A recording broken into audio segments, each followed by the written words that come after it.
তাড়াতাড়ি আসছেও না। মা আমি এলাম।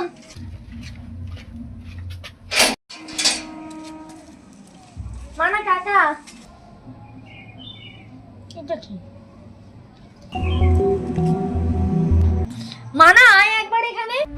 হ্যাঁ যাই। বল। এলি দেখ না যেখানে পড়েছিল জানি না কার, তবে কারো চিঠি বোধহয় হবে। ফেলের খুলে দেখ একবার।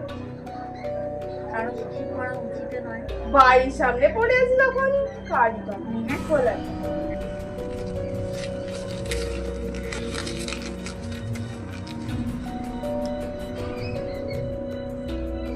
কি 7 দিনের মধ্যে তোমাদের একটা রহস্য খুঁজে বের করতে হবে। আগামীকাল সন্ধ্যা 5টায় পুরনো আম গাছের কাছে এসো।